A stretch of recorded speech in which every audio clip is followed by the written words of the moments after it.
Bismillah, assalamualaikum. Wah, backlight nih ya. Wah, udah 2 mingguan kayaknya, hampir 2 minggu kayaknya gue absen nggak nge-YouTube. Kali ini gue ingin kasih satu tema apa ya, atau bahasan lah. Tapi ini kalau biasanya gue lebih banyak ngocehnya, kalau ini lebih ada aksinya. Yaitu bagaimana jika uang dengan sejumlah ini, kelihatan nggak ya? Ini itu yang mungkin kalau bicara data mungkin udah cukup banyak orang Indonesia, gue sih alhamdulillah enggak, tapi banyak lah orang Indonesia yang menggunakan uang sejumlah ini untuk depo slot judi online. Tapi di konten kali ini, episode kali ini, gue nggak akan sering ke situ ya pastinya ya. Enggak lah gitu kan, insya Allah gue nggak bermain di situ ya. Tapi justru bagaimana kalau uang sejumlah ini itu gue alihkan ke hal-hal yang sifatnya itu adalah kebutuhan pokok dan juga kebutuhan sekunder ya. Jadi pastinya bukan ke arah gua ngeslot dengan uang sejumlah ini, tapi justru uang segini benar-benar kita gunain untuk kebutuhan pokok dan juga sekunder. Yang sebenarnya sekunder itu kan definisi yang nggak begitu penting, tapi lumayan lah untuk mengisi refreshing gitu. Tapi kalau pokok atau primer kan memang yang harus dibeli gitu, emang itu kebutuhan pasti gitu, yang memang kita pasti butuh lah. Oke, Bismillah, saksikan terus. Yang pertama, ini masuk ke kebutuhan pokok berarti ya, isi bensin di Pertamina. Ini di posisi gue di Ampenan, itu dekat markas Angkatan Lautnya Mataram, itu Stadion Malomba, ke sana ke arah kota Tua Ampenan. Oke, pertama kita isi bensin, yang dimana itu adalah pokok, dan gue isi bensin seharga 10.000. Berarti pas 1 liter Pertalite ya, kan Pertalite 1 liter 10.000 ya. Oke, uang sisa 90.000.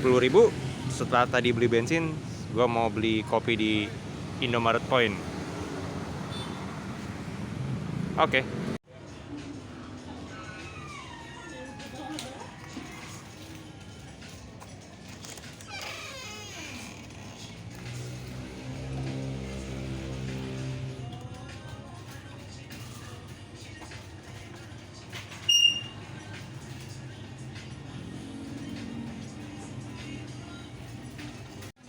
Rp12.000.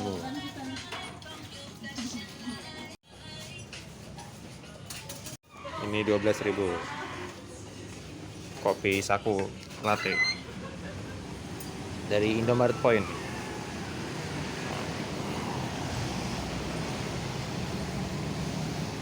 Next time lagi. Next, insya Allah nih mau nonton futsal di gelanggang olahraga pemuda di Jalan Pemuda juga. Namanya Jalan Pemuda, masih di Mataram. Jadi ada siapa? Ada ini apa? Jadi Aliansi Mahasiswa Lombok Utara yang ngadain turnamen tapi di Mataram. Jadi mungkin itu anak-anak mahasiswa yang dari Lombok KLU, Kabupaten Lombok Utara, dia kuliahnya rata-rata mungkin di sekitar Mataram, terutama di UTRAM, di Muhammadiyah Mataram kayak gitu ya. Dan kampus-kampus yang ada di Mataram lah pokoknya. Itu dia ngadain bikin aliansi dan bikin turnamen futsal yang isinya memang harus mahasiswa, diutamakan mahasiswa asal Lombok Utara yang ber-KTP atau berdomisili di, ya mungkin punya administratif Lombok Utara lah. Nah, insya Allah gue mau ke sana. Jadi ini sebenarnya asupan lah, minum kopi sambil nonton futsal. Oke, let's go. Alhamdulillah udah sampai di gelanggang pemuda, gelanggang remaja olahraga, itu venue-nya. Dan nah, tiket masuk 10.000 di situ. Kayaknya memang sponsornya acara ini. Terima kasih. Jadi ini yang ngadain adalah Aliansi Mahasiswa Lombok Utara. Keren ngadain turnamen futsal, dan ternyata ini sponsornya nih. Support ya berarti ya. Oke, terima kasih juga nih Hydro Koko juga. Thank you. Itu venue-nya, kita menuju ke sana. Tapi parkir dulu. Oh ya, harga tiketnya 10.000. Kayaknya tadi gue lupa ngasih tahu deh. apa ya, kok gue lupa sendiri ya. Pokoknya harga tiketnya 10.000, udah termasuk si ini nih. Nah, udah dapat. Apa kayaknya sih tadi udah, tapi gue perjelas lagi deh. Kalau barangkali belum kan siapa tahu lebih jelas. Jadi gue malah dapet malah modal 2 minuman nih buat nonton futsal doang. Ya, jadi ini tadi apa gue datang ke sini yang kalau futsal mungkin lebih tepatnya sebenarnya kebutuhan sekunder, tapi kayaknya bagi gue lumayan primer bagi gue ya. Karena sebagai orang yang hidupnya terutama pada masanya cukup dekat sama futsal, perfutsalan atau perolahragaan, kayaknya salah satu refresh yang oke menurut gue adalah ya minimal dekat dengan keolahragaan. Salah satunya olahraga yang gue sukai, futsal. Nah, ini turnamennya. Jadi insya Allah gue di tribun itu tuh. Oke. Ya, kita masuk ke dalamnya.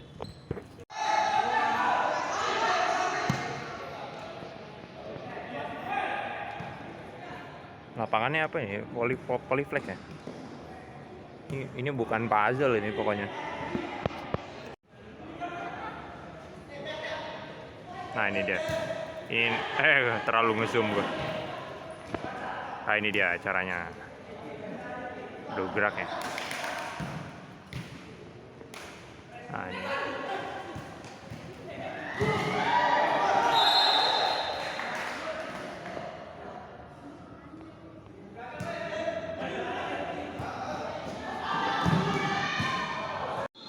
Jadi banyak yang nanya juga kenapa mainnya di Mataram, padahal yang ngadain anak-anak KLU ya, Lombok Utara.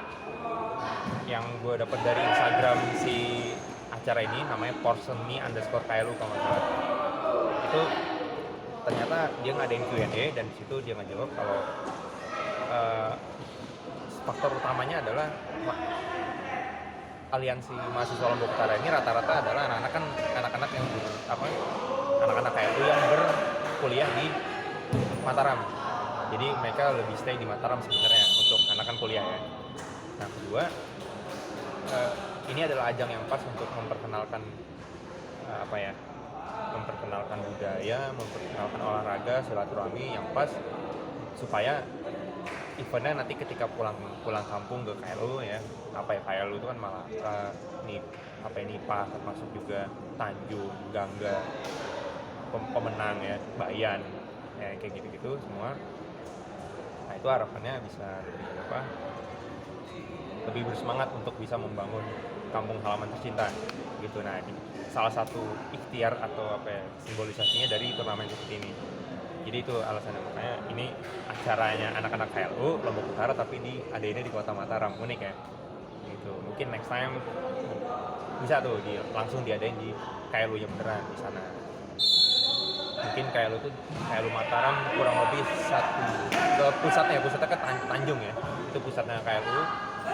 Kalau nggak salah 1 jam apa setengah jaman lebih, 45 menit apa sejam ya, gue lupa deh, dari Mataram ya. Oke, gue nikmatin itu yang nyangga HP gue malah hidrokokonya. Sorry, tapi ya insya Allah nanti gue minum dulu. Sekarang yang gue beli duluan, jadi dari yang tadi. Kalang tembok. Kalau dari gue kelihatan lapangannya, ini kalang tembok.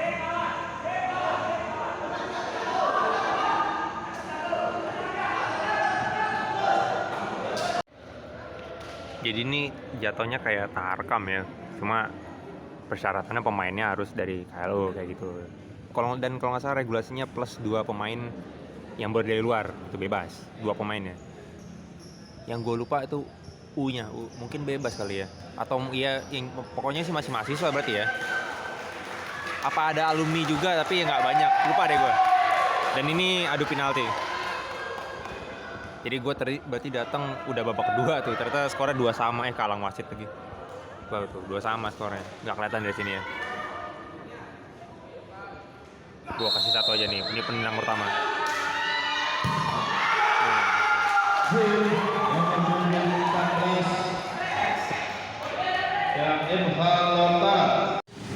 Alhamdulillah selesai nonton futsal.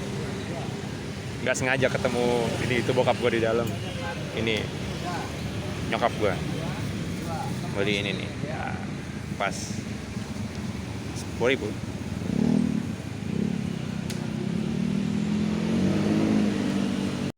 Jadi tadi gue lagi lewat dari arah sana, gue ngeliat mobil gini, weh, gaya gue enggak lah. Ternyata ya. Jadi kalau ini yang UMKM, jadi semua aspek yang dari total yang hari ini gue mau belanjain itu juga salah satunya meliputi UMKM. Tadi kan Indomaret tuh yang dia retail lah yang besar ya.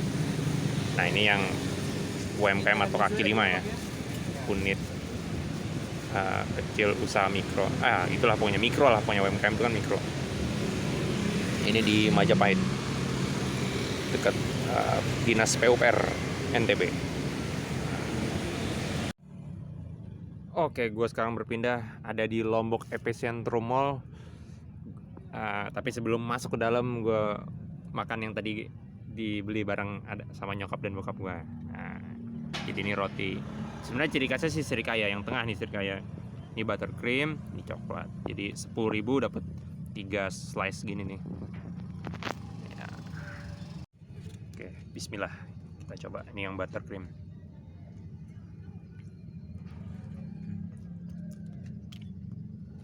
Ya pokoknya kalau sama gue mah enak aja gitu ya.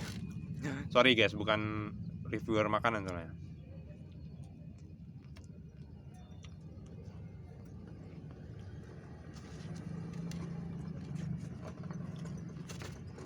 Ini yang coklat.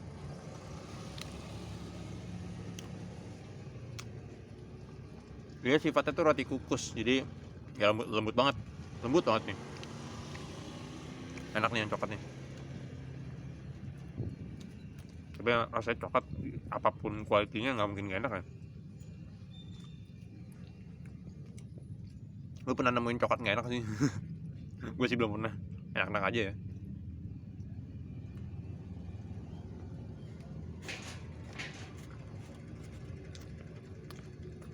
Nah ini ciri khas utamanya roti srikaya. Nah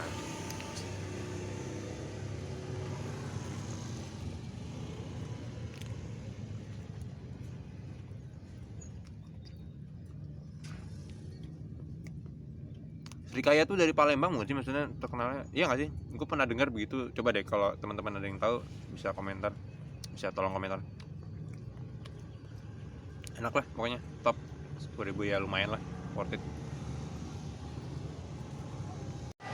Oke, gue ada di dalam Lombok Epicentrum Mall atau LEM. Gue mau nonton film, ya berarti di XX1 ya pasti ya. Mau nonton film yang sebenarnya udah gue tunggu lama, lanjutan ceritanya. Salah ya, pemeran sampai produksi filmnya top semua. Dan film apakah itu? Kita let's go. Kayaknya di lantai 3 ya. Biasanya kalau XX1 tuh selalu di lantai paling atas biasanya ya. Gak nyangka dulu bokap gue tuh pernah klinik gitar di sini nih. 2016 kalau nggak salah. Katanya ya, terus akhirnya pas gue cek, oh ya bener. Masya Allah ya, perjalanan waktu.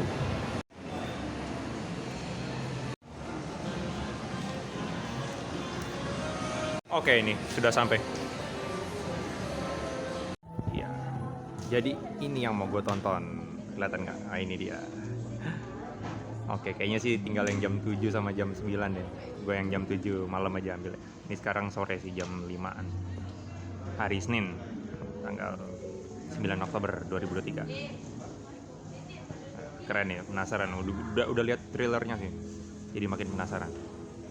Gimana kisah Sherina dan Sadam atau Yayang. Panggilannya Yayang nih, kocak. Nah itu dia, jam 7 ya, jam 9, setengah 10 kurang. Petualangan Sherina Mbak. Jam berapa? Jam 7. 7.00 ya? Ya. Berapa tiket? Satu aja. 3 Di 8. 30.000. Iya, tapi. Petualangan Sherina ya, satu Iya. tiket di jam 7, duduknya di A8. 30.000. Oke, dapat.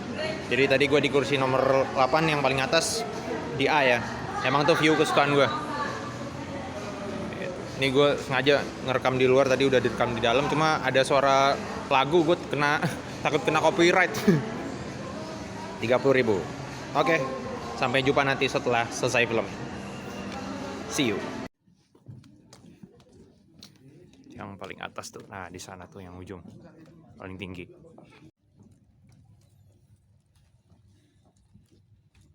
Oke, see you.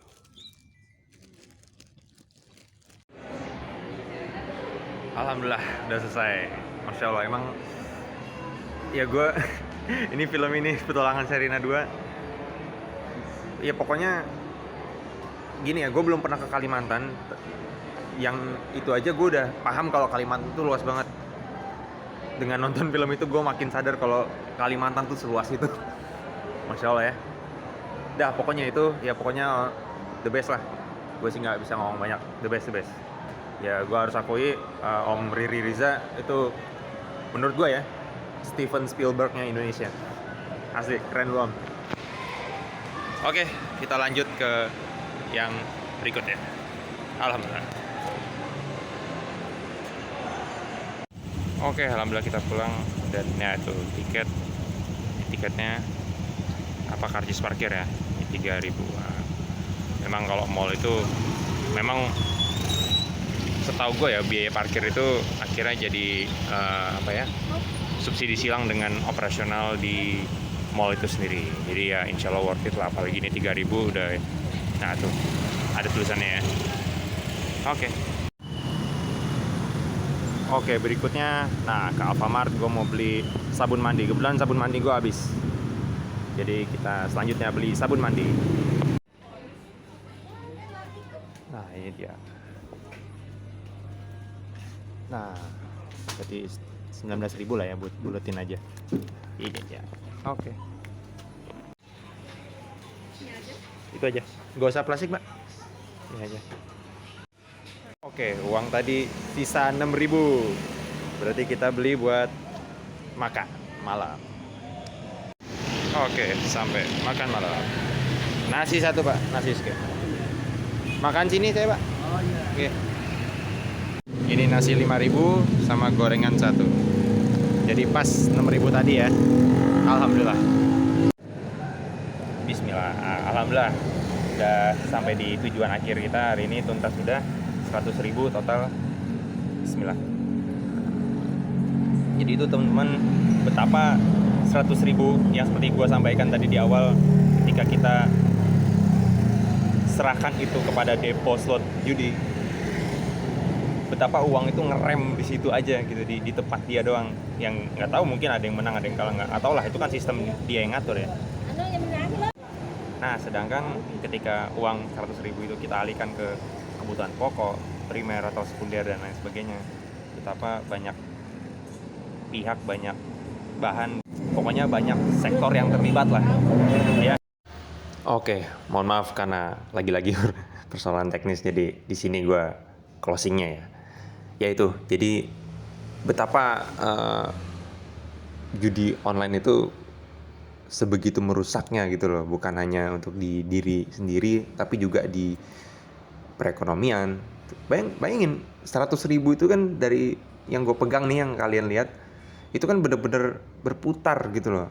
Gue tadi lihat ada Indomaret yang itu adalah retail, ada UMKM yang roti serikaya, terus bahkan ke mall yang satu wadah yang bahkan biaya parkirnya pun juga itu melibatkan operasional dan juga gaji karyawan dan lain sebagainya.